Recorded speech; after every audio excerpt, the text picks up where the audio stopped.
Hello and welcome to the Knowledge Source. So in this session we'll discuss about recently Prime Minister Modi has launched the Catch the Rain campaign. So in this session we'll discuss about what is this Catch the Rain campaign, what kind of impact it can create for the environment and the associated groundwater conservation of rainwater. So we'll discuss everything. Before starting this session, I would like to say you can join through our Telegram channel and the Facebook channel, whose link is being given in the description also. So recently अभी prime minister Modi ने जल शक्ति अभियान के under catch the rain campaign start किया है। और इसके अगर बारे में बात करूं मैं तो ये कंजर्वेशन ऑफ वाटर से रिलेटेड है, जो कि रेन वाटर स्पेशली। और इसमें ये स्ट्रेस दिया गया है स्पेशली कि जो एमजी नरेगा के अंडर जो 100 दिनों तक वर्क प्रोवाइड कराने की बात की जाती है in every rural and the villages area. So इसमें ये है कि प्राइम मिनिस्टर मोदी ने कहा है कि जो भी रूरल वर्क होते हैं एमजी नरेगा के अंडर, तो वो अभी रिसेंटली ये ध्यान देना है कि जो भी ये वर्क हो वो टोटली रेन वाटर कंजर्वेशन के रिलेटेड हो। और जो टोटल फोकस होना चाहिए वो किस तरीके से जो रेन वाटर जो आता है उसको सरफेस को कैसे, सरफेस वाटर या फिर जो भी कलेक्शंस होते हैं वाटर की किसी भी अगर मैं बात करूँ तालाब वगैरह में, तो उसको किस तरीके से कंजर्व करने की बात इसमें किया गया है। और प्राइम मिनिस्टर मोदी ने टोटली इस पे बहुत ही ज़्यादा स्ट्रेस दिया है कि जो एमजी नरेगा के जितने भी वर्क हो, अभी आने वाले हम 1 सालों में ये देखेंगे कि जो एमजी नरेगा के वर्क्स हो रहे हैं वो टोटली वाटर कंजर्वेशन इश्यूज पे ही हो रहे हैं।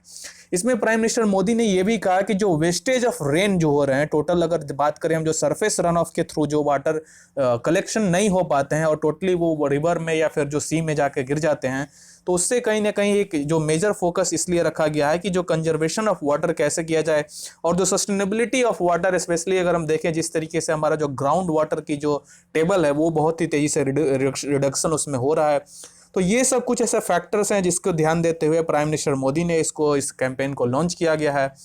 और अगर मैं बात करूं, देखिए जो नेचुरल वाटर साइकिल मूवमेंट जो होता है वो इसमें ऐसे होता है कि जैसे मान लीजिए वाटर कंडेंसेशन के थ्रू जैसे ही सरफेस पे गिरता है हमारे अर्थ पे, और वो कुछ जो वाटर होते हैं वो सेमी परमिएबल या फिर परमिएबल जो रॉक्स हैं, उससे क्या होता है कि ये हमारे जो सरफेस है उसके अंडर चला जाता है। लेकिन अभी जो कॉन्क्रीट डिफरेंट तरीके के जिस तरीके से रैपिड अर्बनाइजेशन हमारे इंडिया और स्पेशली अगर डिफरेंट डेवलप्ड कंट्रीज में हम देखें जिस तरीके से हुआ है, तो उसके कारण अभी ये हो रहा है कि जो वाटर जो सेमी परमिएबल या फिर परमिएबल रॉक्स के थ्रू नीचे जानी चाहिए वो सरफेस रन ऑफ के थ्रू वाटर जो है वो वेदर में इट में be running through into the sea और वेदर इट में be running into the river. तो इसके चलते क्या हो रहा है कि जो टोटल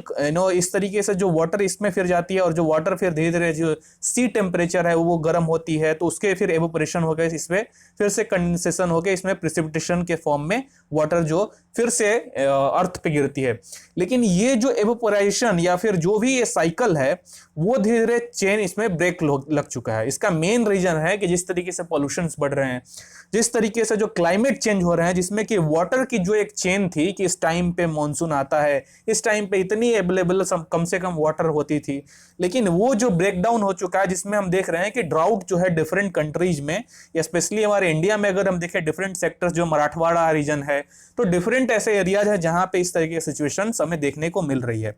तो अभी इस मेन रीजन के चलते डिफरेंट गवर्नमेंट्स, वेदर इट में बी स्टेट गवर्नमेंट और सेंट्रल गवर्नमेंट, इस पे डिफरेंट एक्शंस ले रही है कि वाटर की जो टेबल है उसको कैसे सस्टेनेबल उस पे किया जाए, वाटर की जो कंजर्वेशन है उस पे ध्यान देने की जरूरत है। तो ये कुछ ऐसे फैक्टर्स हैं जिसके चलते ये जो मैं बात करूं कैच द रेन कैंपेन जो इसको इंट्रोड्यूस किया गया है। अगर मैं बात करूं कि इस डिटेल्स की, ये जो रेन कैंपेन है जो सेव द रेन कैंपेन, तो उसका मेजर ऐसा एम क्या है, तो देखिए सबसे पहले तो प्राइम मिनिस्टर ने ये कहा कि जो एमजी नरेगा के अंडर जो 1 साल में जो भी वर्क्स हो वो टोटली रेन वाटर कंजर्वेशन के ऊपर ही टोटल फोकस रहना होगा। इसके बाद उन्होंने ये कहा कि जो प्राइम मिनिस्टर, इसके साथ साथ इनका ये कहना था कि इंडिया के अगर बारे में हम देखें कि इंडिया की अगर जो रिसोर्सेज हैं और वाटर कनेक्टिविटी इशू है जो कि अभी हम देख रहे हैं कि लास्ट कुछ 1 दशक में इस तरीके से बहुत ही तेजी से इसमें हमें गिरावट देखने को मिल रहा है। और इसमें क्या होगा कि जो भी इंडिया की डेवलपमेंट है वो बिना किसी वाटर कंजर्वेशन इशू के या फिर वाटर की जो प्रॉब्लम है वो शॉर्टेज है उसको बिना उस पर ध्यान दिए हम कोई भी अपना सेल्फ सस्टेन्ड जो हमारा ड्रीम है उसको हम फुलफिल नहीं कर पाएंगे, ये प्राइम मिनिस्टर मोदी का कहना था। और इसके बाद जो ये कैच रेन कैंपेन है उसमें ये कहा गया है कि जो 22 मार्च से लेकर नवंबर 30 तक जो प्री मानसून है या फिर मानसून के बाद वाले समय, दोनों में ये इस पे फोकस रखना है कि वाटर को किस तरीके से कंजर्व किया जाए, वाटर की जो टेबल है उसको कहीं धीरे धीरे और उसमें रिडक्शन ना हो पाए, ये एक मेजर फोकस है सेव द रेन कैंपेन का। सो अगर मैं बात करूं कि इंडिया कहां पे स्टैंड करता है in terms of rain water harvesting, तो देखिए एनुअल अगर रेनफॉल अगर हम देखें इंडिया में तो वो होता है अराउंड 400 मिलियन हेक्टर मीटर, और ये जो इसमें हम देखें अराउंड 10 से 20% जो टोटल वाटर जो होता है पूरे एक साल में, उसमें उसकी 10 से 20% ही वाटर जो है इंडिया उसको कंजर्व कर पाता है, या फिर जो मैं बोलूं कि ये जो वाटर है वो ग्राउंड लेवल तक वाटर एक्वाफायर्स तक रीच करते हैं। यानी कि आप 10 से 20% यानी कि 70 टू 80% जो वाटर्स हैं वो सरफेस रन ऑफ के थ्रू डायरेक्ट सी में या फिर रिवर में जाके मिल जाती है। तो ये एक ऐसा मेजर, या मैं बोलूं ये एक ऐसा ग्रे एरिया है जहां पे इंडिया को बहुत ही ज्यादा वर्क करने की जरूरत है, specially considering the fact that around 70 to 80% of the water is reaching the sea और रिवर। तो ये कुछ ऐसे फैक्टर्स हैं जो कि बहुत ही एक वरीसम सिचुएशन है इंडिया के लिए।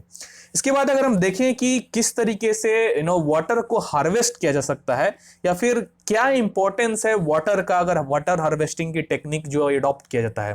तो देखिए सबसे पहले तो रेन वाटर हार्वेस्टिंग जो है वो एक मेजर फैक्टर है एग्रीकल्चर में। आपको मालूम होगा कि हमारा जो इंडिया है वो अभी भी एक कृषि प्रधान देश है, जहां पे अराउंड 50% जो टोटल लोग हैं अभी भी एग्रीकल्चर पर डिपेंडेंट है। तो इस कंडीशन में जो मॉनसून की जो हमारे देख रहे हैं कि जो टोटल मॉनसून की जो सीजन है उसमें कहीं ना कहीं प्रॉब्लम्स आ रही हैं, टाइम से मॉनसून नहीं हो रहा है। तो इससे क्या होता है कि डिफरेंट फार्मर्स जो हैं वो टोटली डिपेंडेंट हो जाते हैं एग्रीकल्चर करने के लिए ग्राउंड वाटर पे। तो जिस तरीके से एक रैपिड जो हम देख रहे हैं कि रैम्पिड तरीके से जो वाटर की कंजर्वेशन, वाटर की यूजेज हो रही है ग्राउंड वाटर की, उसमें एक वाटर टेबल की बहुत ही तेजी से श्रिंकिंग देखने को मिल रहा है। तो इस कंडीशन में वाटर हार्वेस्टिंग एक बहुत ही इंपॉर्टेंट रोल प्ले करता है, या फिर मैं बोलूं कि एक वाटर इंपॉर्टेंट कंपोनेंट है फॉर एग्रीकल्चर इन इंडिया।